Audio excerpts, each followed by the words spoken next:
खुलुमबाय लोगोफोर, नोंथांमोनखौ गोजोन फुंबिलिनि बयनिसिमबो गाहाम हामलायथि बावहरग्रोनाय जाबाय। आं दिनै नोंथांमोननि सिगाङाव आरोबाव माखासे सानसेयारि खौरां लानानै फैबावलायबाय।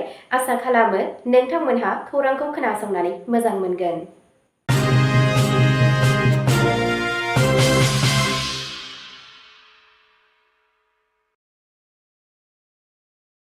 दिनैनि गाहाय रादाबफोराव दङ BPFनि हाग्रामा महिलारिया बड'लेण्ड टेरिटरियेल काउन्सिलनि गाहाय CM महरै समायखिरा लाबाय। PM मदि आरो प्रमद बर'आ BTCनि गाहाय महरै समायखिरा लानायनि थाखाय हाग्रामा महिलारिखौ साबायखर बावहरदों। BTCनि जौगाथायनि थाखाय गोदान BTC सरकारा खोथा होनायनि खामानि मावथों। आसामनि मन्त्रि पीयूष हाजरिका। आसाम त्रिपुरा सिमायाव 2 कौटि रांनि कफ सिराप जब्द, सासे सुबुंखौ हमदों। काजिरङानि मैदेर कुवारिया जोनोम होनाय मैदेर फिसाखौ मायाबीनि मुं दोनबाय। हादोरसाया BTCखौ आबुङै हेफाजाब होगोन, नाथाय गौथुमनि खामानियाव जेबो हेंथा होनाय नङा। CM शर्मा। नेपालाव अखा हानायनि जाहोनाव हा गिसिखानायाव सा 40 सुबुंनि जिउ खहा जायो। अरुणाचल प्रदेशआ गिबिसिन फालांगियारि खैला खनिखौ जागायदों। BPFआ NDAआव हाबनो हागौ। हाग्रामा महिलारिया मोनसे राजखान्थियारि थांखिनि इसारा होदोंमोन नामा? दानिया फैदो आबुं रादाबाव। गिबि खौराङावनो दङ BPFनि हाग्रामा महिलारिया बड'लेण्ड टेरिटरियेल काउन्सिलनि गाहाय CM महरै समायखिरा लाबाय। आसामनि मोनसे गेदेर राजखान्थियारि दावगायाव BPFनि आफादगिरि हाग्रामा महिलारिया फिन खेबसेबाव BTCनि गाहाय मावफुं सोद्रोमा महरै समायखिरा लाबाय। गावखुंथाय आफादनि गाहाय महरै बेयो बिथांनि 4थि समफारि। समायखिरा लानाय हाबाफारिया मैया क'क्राझारनि बड'लेण्ड सेक्रेटारियेट फिल्डआव जायो, जेराव रोजा रोजा हेफाजाब होगिरि आरो मानगोनां सुबुंफोरा अखा हानायनि उनावबो ज' जादोंमोन। हाबाफारियाव हाग्रामा महिलारिया बिबान लानानै बड'लेण्ड टेरिटरियेल रिजनआव गावनि दैदेननायखौ गोख्रों खालामनानै समायखिरा लाबाय। बारग' मन्त्रि रिहन दैमारियाबो लेङाइ गाहाय मावफुं सोद्रोमा महरै समायखिरा लायो, जाय आफादनि थाखाय गोदान मावफुं समफारिनि जागायनायखौ नोजोर होयो। बावैसो जालांनाय BTC बिसायख'थियाव BPFआ 40 काउन्सिल मासिफोरनि गेजेराव मोन 28 मासि देरहानानै गिदिर देरहासारनो हादों। बेनि फिथाइ महरै 5 बोसोरनि उनाव दोलोआ जाफुंसारै आफादाव गोहोखौ मोनफिननो हादोंमोन। बे देरहानायखौ हाग्रामा महिलारि आरो बिथांनि दोलोनि थाखाय गोख्रों फैफिन्नाय होनना सान्नाय जादों, जाय सिगां इउनाइटेड पिपल्स पार्टी लिबारेल UPPनि आखायाव BTCनि सामलायनायखौ खोमाना लाबायमोन। बे हाबाफारियाव आसामनि रायजो बेंगिरि लक्ष्मण प्रसाद आचार्य, गिबि मन्त्रि हिमन्त बिश्व शर्मा आरो त्रिपुरानि तिप्राम'थानि गाहाय प्रद्योत माणिक्य देब बर्माजों लोगोसे गोबां गोजौ थाखोनि मानगोनां सुबुंफोरा बाहागो लादों। बिथांमोननि नुजाथिनाया सा-सानजा ओनसोलाव जानाय हाबाफारिनि राजखान्थियारि गोनांथिखौ दिन्थियो। हाबाफारिनि उनाव बाहागो लानानै हाग्रामा महिलारिया बड'लेण्डनि सुबुंफोरनि फोथायनायनि थाखाय साबायखर बावहरो आरो BTCनि जिल्लाफोर क'क्राझार, चिरां, बाक्सा आरो उदालगुरि तामुलपुराव गोजोन, खौसेथि आरो जौगाखांनायनि फारसे गोसो होनो खोथा होयो। बिथाङा खोथा होयो दि बिथांनि गोदान आफादा गासै हारिफोरनि जौगाखांनायनि थाखाय खामानि मावगोन आरो ओनसोलनि गावखुंथाय आरो दावगानायखौ गोख्रों खालामनो नाजाबाय थागोन।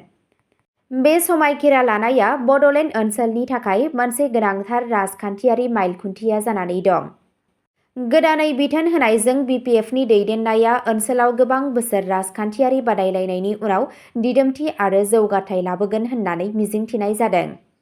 फिन खेबसेबाव हाग्रामा महिलारिया गाहाय मावफुं सोद्रोमा महरै बिबान रुजुननानै बड'लेण्डनि थाखाय दैदेननायनि गोदान मुगाखौ दैदेननायनि खोथा होयो। नैथि खौराङाव दङ PM मदि आरो प्रमद बर'आ BTCनि गाहाय महरै समायखिरा लानायनि थाखाय हाग्रामा महिलारिखौ साबायखर बावहरदों।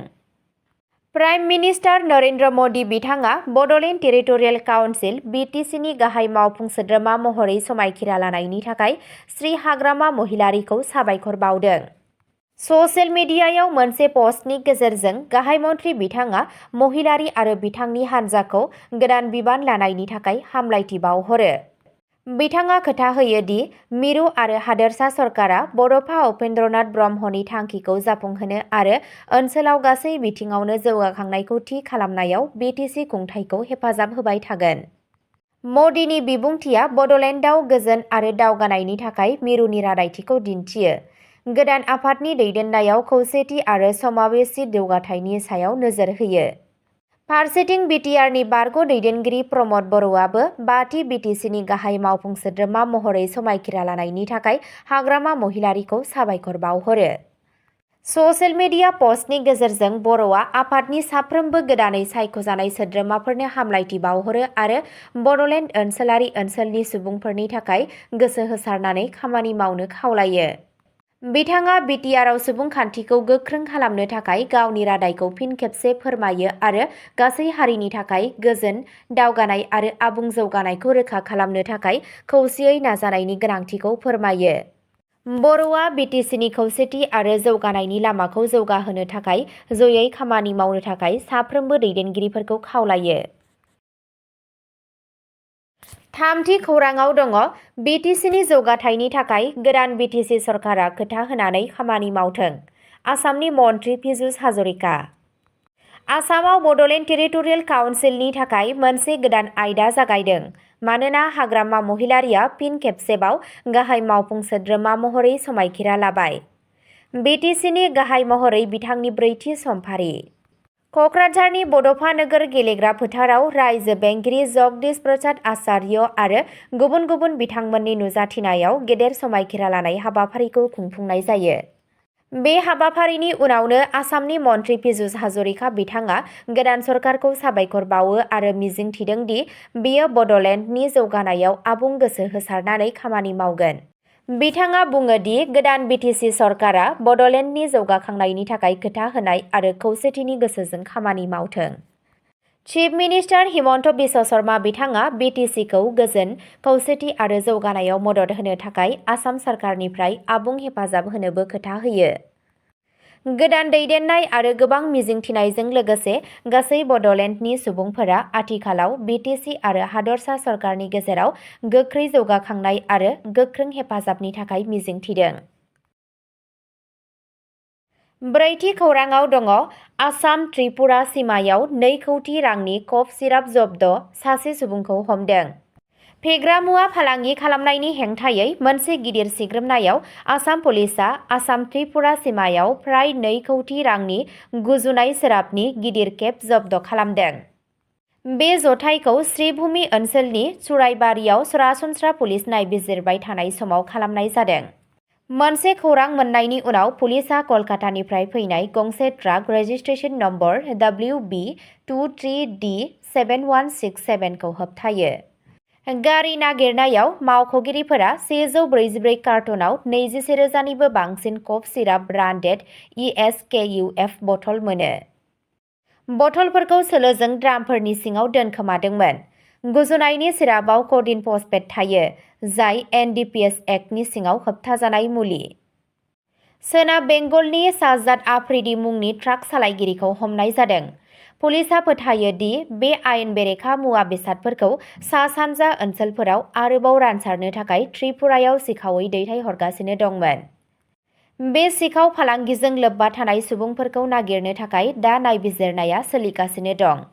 पुलिसआ बुङो दि नायबिजिरनाया सोलिबाय थानायनि उनाव आरोबाव गोबां हमजानो हागौ। 5थि खौराङाव दङ काजिरङानि मैदेर कुवारियाव जोनोम होनाय मैदेर फिसाखौ मायाबीनि मुं दोनबाय। बुहुमनां जुनार सान फालिनायाव काजिरङा माहारियारि हाग्रामा आरो टाइगार रिजार्भनि अनजाथाव मैदेर कुवारिया मासे गोग्गो फिसाखौ जोनोम होदों। आसाम चिफ मिनिस्टार हिमन्त बिश्व शर्माया ससियेल मिडियायाव गोजोनथाव खौरांखौ फोसावनानै फोरमायो दि जोनोम जागोदान मैदेर फिसानि मुंखौ मायाबीनि दोननाय जादों, जायनि मुं मिथिंगायाव गोदान जिउ, मिजिं आरो गोरोबलायनायनि नेरसोन। बे गोजोनथाव बुब्लियाव आसामनि अनजालु रोजाबगिरि जुबिन गार्गनि दुखु गोनां जिउ गोमानायनि दान्दिसे उनावनो फैयो, जाय मिथिंगानि मोनसे जिब-जुनारफोरनि फारसे गोथौ मोजां मोननायनि थाखाय मिथिजायोमोन। मायाबीनि जोनोमा आसामनि मिथिंगायारि संसाराव गोदान महर होनाय आरो जिउनि अरायथा मोनदांथिनि मोनसे गोसो बोनो हानाय गोसोखांथि। द'थि खौराङाव दङ हादोरसाया BTCखौ आबुङै हेफाजाब होगोन नाथाय गौथुमनि खामानियाव जेबो हेंथा होनाय नङा CM शर्मा। मैया क'क्राझारनिफ्राय मोनसे गोनां बिबुंथियाव आसाम चिफ मिनिस्टार हिमन्त बिश्व शर्माया बड'लेण्ड टेरिटरियेल काउन्सिलखौ आबुं हेफाजाब होगोन होनना खोथा होयो। नाथाय हादोरसा सरकारा काउन्सिलनि खामानिफोराव आखाइ होनाय नङा होनना रोखा बुंथियो। BTCनि गाहाय मावफुं सोद्रोमा महरै हाग्रामा महिलारिनि समायखिरा लानाय हाबाफारियाव बाहागो लानानै गिबि मन्थ्रिया बिथांखौ आरो बिथांनि हान्जाखौ साबायखर बावहरो आरो मिजिंथिनानै बुङो दि बिथांमोनहा ओनसोलाव गोजोन, दावगानाय आरो दिदोमथिनि थाखाय खामानि मावगोन। शर्मा बिथाङा बुङो दि हादोरसा सरकारा BTC खुंथायनो गासैबो रोखोमनि हेफाजाब होगोन।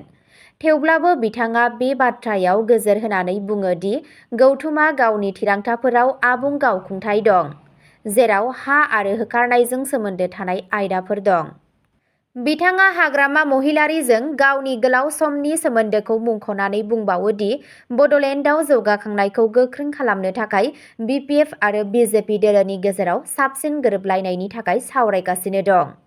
थाबथानाय गामि गौथुम जौगाखां आफादनि बिसायख'थिनि सायाव गिबि मन्थ्रिया बुङो दि जेब्लासिम बिसोरनि थाखाय संबिजिर सोदांनायखौ पास खालामा अब्लासिम बेफोरखौ खुंनो हानाय नङा। फारसेथिं गाहाय मन्थ्रि नरेन्द्र मदियाबो ससियेल मिडियानि गेजेरजों हाग्रामा महिलारिखौ साबायखर बावहरो आरो मिरु आरो हादोरसा मोन्नैबो सरकारा बड'फा उपेन्द्रनाथ ब्रह्मनि थांखिखौ जाफुंहोनायाव BTCखौ हेफाजाब होबाय थागोन होनना खोथा होयो। स्निथि खौराङाव दङ नेपालाव अखा हानायनि जाहोनाव हा गिसिखानायाव सा 40 सुबुंनि जिउ खहा जायो। रैखाथि होनाय हाबाफारिया सोलिगासिनो दं। नेपालनिफ्राय दुखुनांथाव खौरां, जेराव गोबां अखा हानायनि जाहोनाव गिख्रंथाव हा गिसिखानायनि जाहोनाव खमैबो 40 सुबुंनि जिउ खहा जायो आरो गोबां सुबुंफोरा गोमाना दं होनना खौरां फोसावनायखौ मिथिनो मोननाय जादों। नेपालनि डिजास्टार मेनेजमेन्ट अथ'रिटिआ फोरमायनाय बादिब्ला थाद'नाय गैयै अखा हानायनि जाहोनाव क'सि हादोरसानि इलाम जिल्लानि गोबां बाहागोफोराव गोबां हा गिसिखानायनि जाहोन जादों। बयनिख्रुइबो गाज्रिसिनाव गोग्लैनाय ओनसोलफोरनि गेजेराव देवमाइ, माइजमाइ, इलाम, सन्दकपुर आरो सुर्जदय दं, जेराव गोबां न'फोरा हाब्रु आरो थुख्रा-थुख्रिनि सिङाव फबना दं। रैखाथि हान्जाफोर, नेपाल आर्मि, पुलिस आरो हाथियार दैग्रा पुलिस फर्सजों लोगोसे रैखाथि हान्जाफोरा थांना थानाय सुबुंफोरखौ नागिरनो थाखाय 24 घन्टा खामानि मावगासिनो दं। हेलिकप्टारनि गेजेरजों सासे गोर्बोआव थानाय आइजोजों लोगोसे जोखोम जानाय सुबुंफोरखौ धराननि देहा फाहामसालिसिम दैथायहरनाय जादों।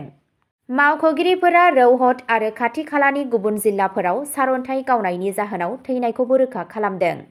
मोनबा हादोरसाफोराव मौसुमि बोथोरा सांग्रां जानानै दं आरो मावख'गिरिफोरा गोबां अखा हानायनि जाहोनाव सानथामनि थाखाय काठमान्डु हायेनाव थांलाय फैलाय खालामनायखौ होबथादों। बागमती आरो सानजा राप्ती दैमाफोराव रेड एलार्ट फोसावनाय जादों। फारसेथिं काठमान्डु बिरखं गाथोन आरो गुबुन गोहोम गोग्लैनाय ओनसोलफोरनिफ्राय नखरारि बिरखंफोरखौ बन्द' खालामनाय जादों। नेपाल हादोरा सोलिबाय थानाय दैज्लां बोथोरनि खैफोदजों मोगा-मोगि जानायनि जाहोनाव रैखाथि होनाय हाबाफारिया दासिमबो सोलिगासिनो दं। बिबानगिरिफोरा सुबुंफोरखौ न'आवनो थानो आरो रैखाथि सांग्रांथि रादाबफोरखौ मानिनो खावलायदों। 8थि खौराङाव दङ अरुणाचल प्रदेशआ गिबिसिन फालांगियारि खैला खनिखौ जागायदों। दिनै 6 अक्ट'बरखालि अरुणाचल प्रदेशआ नामचिक नामपुक ब्लकआव मोनसे गिबि फालांगियारि खैला खनिखौ जागायगोन। मिरु खैला मन्थ्रि जी किशन रेड्डीआ भुमि पुजा खालामगोन आरो सायख'जानाय अपारेटरनो लिजखौ गथायगोन। बे ब्लकआव 15 मिलियन टन खैला थानायनि अनुमान खालामनाय जादों आरो रायजोनि थाखाय बोसोरफ्रोमबो 100 कौटि रांनि बांसिन दिहुनगोन होनना साननाय जादों। बे मावथांखिनि थांखिया फुंखानि गारनायखौ खमायनाय, ओनसोलारि रांखान्थिखौ बांहोनाय आरो साख्रि सोरजिनाय। 2003 मायथाइयाव बे ब्लकखौ थि खालामनाय जादोंमोनब्लाबो बिखान्थि आरो आबहावायारि जेंनाफोरनि थाखाय बेयो सांग्रां जायाखैमोन। 2022 मायथाइयाव बेखौ निलामनि गेजेरजों फिन खुलिफिनदों। अरुणाचल आरो आसामनि गोदान खनियारि ब्लकफोराबो जौगानायनि थाखाय थियारि जाबाय। 9थि खौराङाव दङ BPFआ NDAआव हाबनो हागौ, हाग्रामा महिलारिया मोनसे राजखान्थियारि थांखिनि इसारा होदोंमोन नामा? आसामनि मोनसे गेदेर राजखान्थियारि जौगाखांनायाव BPFआ थाबैनो NDA ज' जानो हागौ। BPFनि गाहाय हाग्रामा महिलारिया बड'लेण्ड टेरिटरियेल काउन्सिलनि गाहाय मावफुं सोद्रोमा महरै समायखिरा लानायनि उनावनो बे जाथावनाखौ फोरमायो। खौरां मोन्नाय बादिब्ला BPFआ गिबि मन्थ्रि हिमन्त बिश्व शर्मानो मोनसे नेमखान्थि बायदियै थांखि लानानै बिजिरनो थाखाय गथायबाय। बेनि फिननायाव गिबि मन्थ्रिया बुङो दि मोन्नैबो दोलोआ हेफाजाब होगोन होनना बिथाङा फोथायो। बिथाङा बुङो दि हाग्रामाजों बिथांनि गावारि सोमोन्दोआ 2001 मायथाइनिफ्रायनो सोलिदों। मख'नो गोनांदि बावैसो सान सिगां महिलारिया बुंदोंमोन दि जेब्लासिम UPPL दोलोआ गोरोबलायनायनि बाहागो थागोन अब्लासिम BPFआ NDAआव हाबफिननाय नङा। अब्ला दिनैनि खौराङा एसेनोसै। नोंथांमोनहा सानफ्रोमबो फुंबिलि समाव बेबादिनो गोदान खौरांनि आपडेट मोननो थाखाय चेनेलखौ साबस्क्राइब खालामनानै लादो आरो खौरांखौ खोनासंनानै मोजां मोनदोंब्ला अन्नानै लाइक, शेयार आरो कमेन्टबो खालामनानै होलांब्लानो जाबाय।